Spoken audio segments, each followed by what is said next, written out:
लेकिन आज मेरे साथ एक खास मेहमान एक्सक्लूसिव बातचीत के लिए जुड़े हैं। दिल्ली के उप मुख्यमंत्री और शिक्षा मंत्री मनीष सिसोदिया हैं। उन्हें स्क्रीन पर लाइए। मनीष सिसोदिया, जो मैंने ओपनिंग रिमार्क्स दिए, मैंने कोई गलत जानकारी दी? ये कंफ्यूजन क्यों है, ये असमंजस क्यों है, और इस पर चर्चा भी नहीं है? नहीं, मैं बिल्कुल आपकी बात से सहमत हूं कि काल तो देखिए संकट का है। अब इससे तो हम नहीं बच सकते, भाग सकते कि इसमें कोई विकल्प नहीं है, हमारे पास कोरोना है। लेकिन ऐसे समय में डिसीजन लेना हम सरकारों की जिम्मेदारी है। हम छात्रों के भविष्य को लटका के ना रखें। जितना हम तेज़ी से डिसीजन लेंगे, छात्रों के पक्ष में डिसीजन लेंगे, उतना छात्रों के भविष्य को हम मदद कर पाएंगे। और इसीलिए दिल्ली सरकार ने तो डिसीजन लिया कि भाई एक ऐसे सेमेस्टर में जिसमें आपने बच्चों को पढ़ाया ही नहीं, वैसे सेमेस्टर में आप कह रहे हो भी हम आपको परीक्षा लेंगे। तो परीक्षा किस लिए लेनी है? आपको बच्चे की समझ की बात है ना।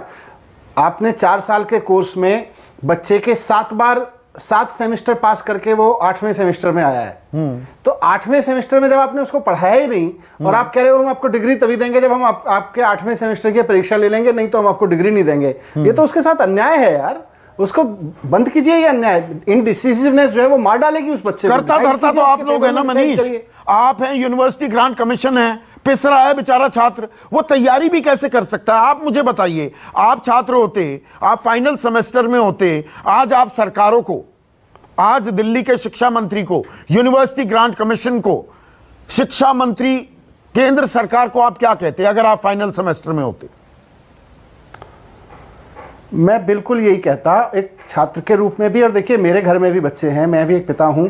एक पिता के नाते भी मैं चाहता हूं कि इस वक्त जो अनसर्टेनिटी का माहौल है, असमंजस का माहौल है बच्चे के लिए, उसको दूर करिए, डिसाइड करिए, उसके पक्ष में डिसाइड करिए और थोड़ा खुले दिल से डिसाइड करिए। आप ये रूल्स, ये परंपराएं कि साहब हमेशा हम परीक्षा लेके ही पास करते थे, अरे परीक्षा लेके तब पास करते थे जब सामान्य समय होता था। आज बहुत असामान्य, अभूतपूर्व समय में आप जी रहे हैं।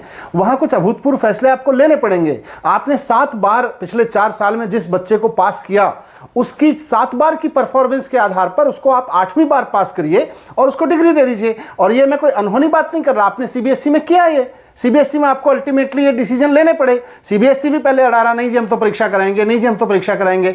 अंत में जब लगा कि अब मामला हाथ से निकल जाएगा, बाहर जा रही है बात, तब सीबीएसई को डिसाइड करना पड़ा। आज यूजीसी अड़ा हुआ है, नहीं जी हम तो परीक्षा कराएंगे, हम तो परीक्षा कराएंगे। किस लिए कराओगे यार? जिस परीक्षा में, जिस सेमेस्टर की आपने पढ़ाई नहीं कराई उस बच्चे को, उसकी परीक्षा करा के आप क्या जानना चाहते हो? पर जहां पढ़ाई नहीं हुई तो डिग्री कैसे मिलेगी? अगर मैं काउंटर सवाल आपसे पूछूं, फिर तो वो डिग्री आधी अधूरी हो गई।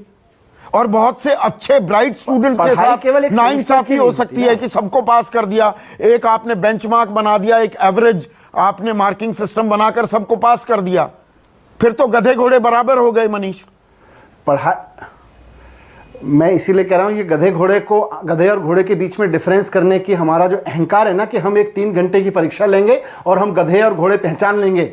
मैं इन परीक्षकों को ही कहना चाहता हूं सबसे पहले कि इस अहंकार ने देश को मार रखा है, पूरी की पूरी शिक्षा व्यवस्था को बर्बाद कर दिया इस अहंकार ने, कि हमारे पास वो जादू की छड़ी है जिसे हम परीक्षा कहते हैं। 3 घंटे में हम पता लगा लेंगे आप में से कौन गधा है और कौन घोड़ा है।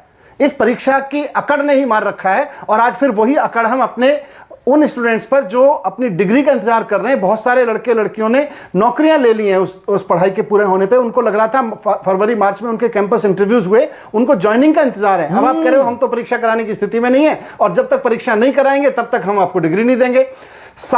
इसीलिए मैंने कह रहा हूं आपसे कि 4 साल के एग्जाम में आप उसको 7 बार परीक्षा लेके पढ़ा चुके हो।